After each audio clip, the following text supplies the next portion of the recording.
The story begins at the engagement party of a girl named Danica. Her best friend Ava was there, along with Ava's ex-boyfriend Milo and Danica's fiancé, Teddy. The four of them had been friends since high school. After the engagement, they all decided to go on a drive together. On the way, they met another old friend, Stevie. But after high school, Stevie's life had taken a difficult turn. Her father ran off with her college fund, leaving her behind to survive on small, odd jobs. Still, they invited Stevie to join them on the drive. That day was the 4th of July, and everyone was heading out to watch the fireworks. Teddy stepped into the middle of the road, almost daring the incoming car to hit him. At the very last second, Milo lunged forward, grabbing Teddy and yanking him out of the way. The others scolded Teddy for his reckless behavior, and then another car appeared. While swerving to avoid hitting Teddy, it lost control and slammed into the roadside barrier. The car teetered dangerously close to the cliff's edge. Everyone rushed forward, desperately trying to keep the vehicle from plunging down. Inside, the driver was still alive. But despite their efforts, the car slipped over the edge and crashed into the ravine below. Ava and Stevie pleaded, saying they had to help the victim. Meanwhile, Teddy dialed the police. He told them he had reported the accident and insisted the group should leave immediately. Ava and Stevie disagreed. They couldn't just walk away. Someone needed their help. But the others chose to return. They climbed back into the car. On their way, they even passed a police vehicle heading toward the site. But instead of staying, they went straight to Teddy's house. There, Teddy assured them his father would handle everything. All they had to do was stay silent. After some hesitation, everyone agreed. Even Ava, though reluctant, was convinced to keep the secret. The story then jumps forward 1 year. Ava returns to their hometown. At the airport, she meets a young woman named Tyler, who also happened to be traveling to the same place. Since Ava was driving with Milo, she offered Tyler a ride. During the trip, Tyler revealed she was there to create a horror podcast about a brutal massacre that had taken place in the town back in 1997. Soon after, Ava and Milo arrived at Danica's bridal shower, where Stevie was also present. As Danica opened her gifts, she came across an envelope. Inside was a chilling note. "I know what you did last summer." Shaken, Danica asked who had sent it. She quickly tried to hide her fear, but just then, her fiancé appeared. It wasn't Teddy. Danica and Teddy had broken up. Now, Danica suspected Teddy had sent the note as a cruel prank because no one else in the world knew about that terrible night. Concerned, Milo, Ava, and Stevie went to see Teddy at his boat to ask him about the envelope. But Teddy swore he knew nothing about it. He hadn't sent the note. In fact, he told them all to leave. He didn't want to get involved. He already had enough problems with his father. That night, Danica felt as if someone was lurking outside her house. And just then, her fiancé Wyatt crept up from behind and startled her. After that scare, Danica went off to take a bath. She put on her headphones, listening to music while she relaxed. Meanwhile, downstairs, the pool lights suddenly flickered on right in front of Wyatt. As he walked closer to check, the lights went out again. Wyatt turned around when out of nowhere, an arrow struck him. Blinded by the darkness, he couldn't see who was attacking. A second arrow pierced him, and before he could react, a killer dressed in a fisherman's slicker appeared and finished him off with a brutal strike from a fishing hook. Upstairs, Danica remained unaware, her music drowning out everything. By the time she returned, Wyatt's lifeless body was laid out before her, with a chilling message written beside it. "You can't erase the past." Everyone gathered at the police station. Teddy arrived too. His father had already spoken with the police chief, and a patrol car was assigned to guard Danica's home. Inside, Ava finally opened up to Danica, confessing why she had distanced herself from the group. She admitted that being forced to lie about what happened had broken her, and she couldn't bear the weight of that guilt.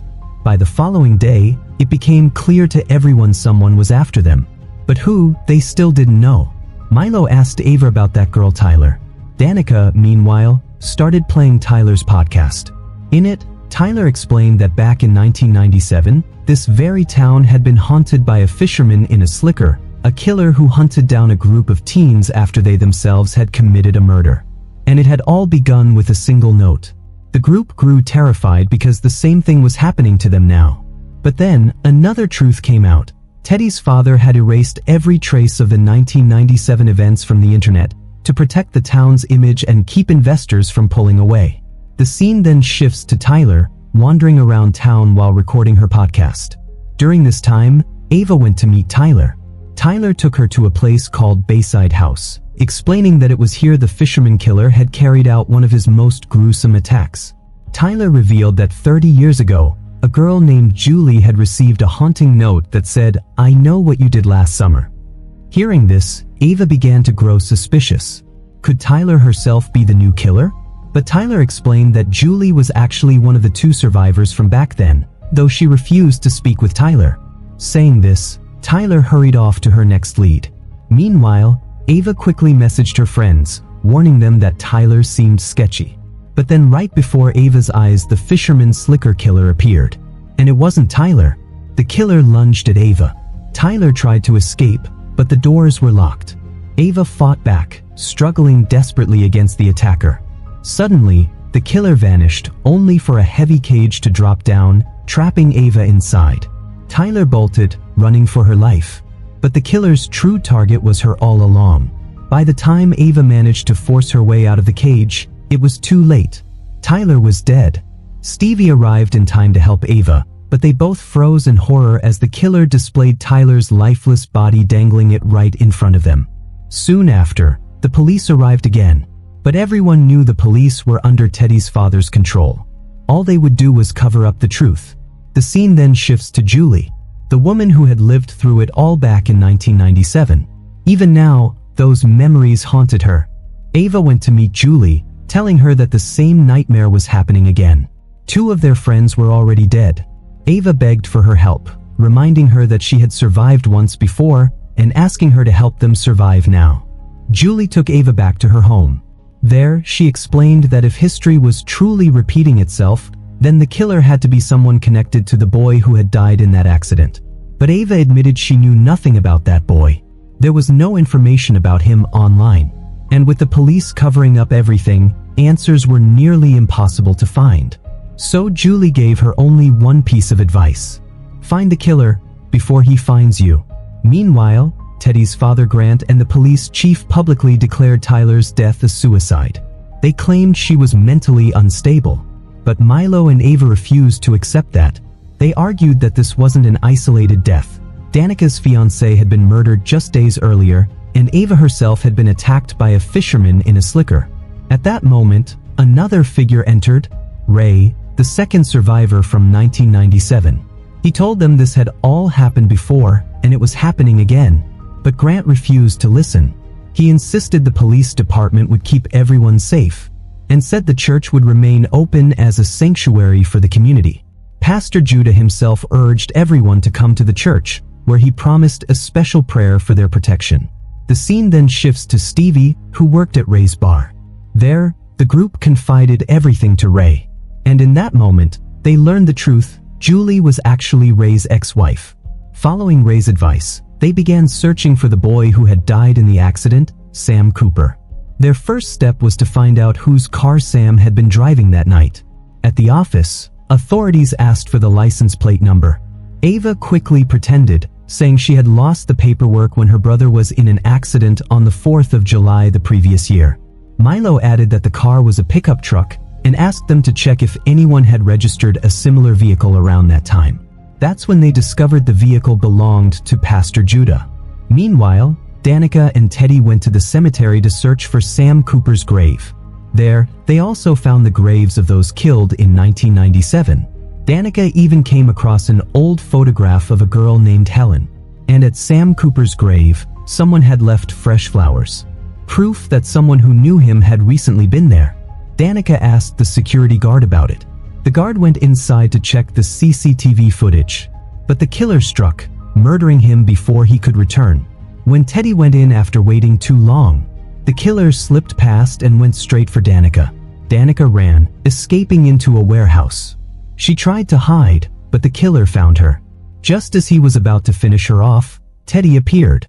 The killer fled into the shadows. The scene then cuts back to Julie. Her security system detected motion outside her home. Armed with scissors, she crept toward the door. But it wasn't the killer. It was Ray.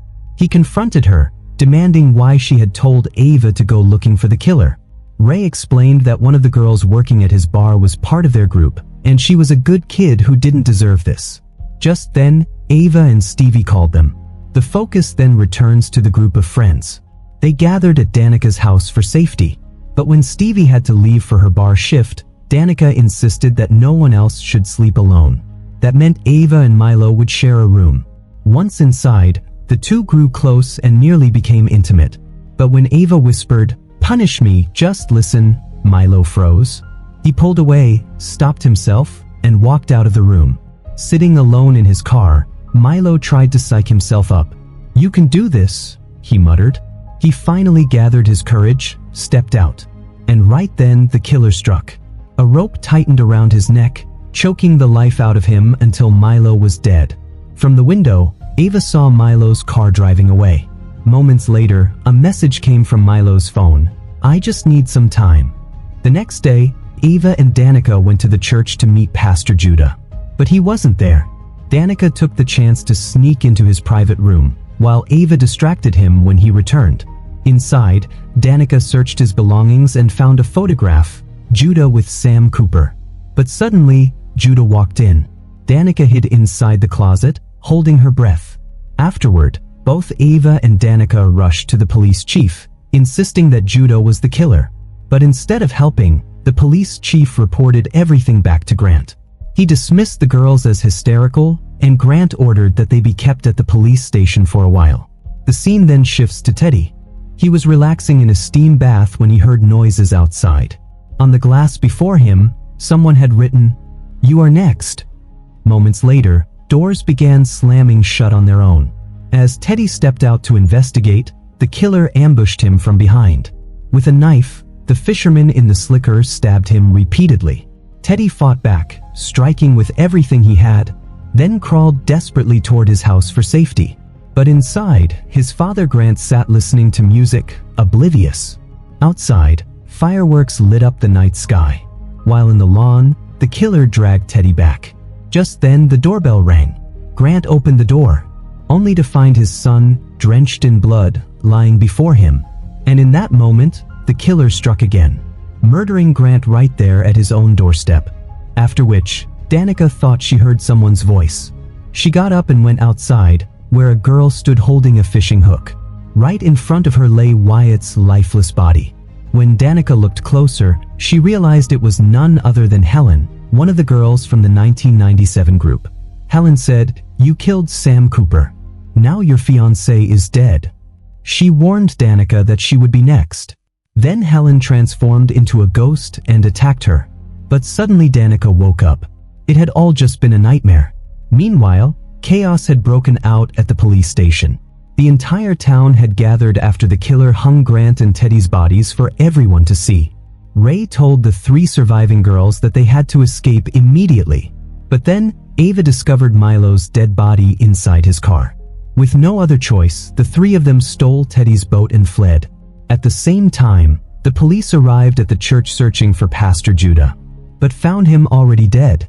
One officer noticed a photo showing Sam Cooper and Judah, with Stevie standing right beside them, meaning Stevie had been the real killer all along. Stevie then attacked Danica and Ava. She finally revealed her face to them and confessed she had been in love with Sam Cooper. Sam was on his way to pick her up in Judah's car that night. Judah knew about the accident but took hush money from Grant to keep quiet. So Stevie killed Judah too. When Stevie learned Sam had been in the car that was destroyed, her entire world collapsed. At first, she thought about ending her own life, but then decided everyone else would pay instead. Just then, Anna tried to grab a flare to call for help and screamed. Danica fought back against Stevie. Ray arrived to help them on the boat, but Stevie pressed her fishing hook to Danica's throat. In one swift move, Stevie killed her. Ray shouted, "Why would you do this? Why didn't you come to me?" Then he shot Stevie dead. Afterward, Ava called Julie and told her that Stevie had been the killer. Julie searched for Stevie's name but struggled to believe it. She fled in panic. Meanwhile, Ava stayed with Ray at his bar. But then she noticed a wound on Ray's hand. the same spot where Ava had struck the killer during Tyler's murder. Fear set in. Ava tried to leave, but the exit was locked. Ray said, "You know it's me." Ava tried to run, but he caught her and attempted to kill her. She smashed a window, trying to escape, but Ray wouldn't let her go. Ava fought back, and just then, Julie arrived to help. She saw Ava badly injured.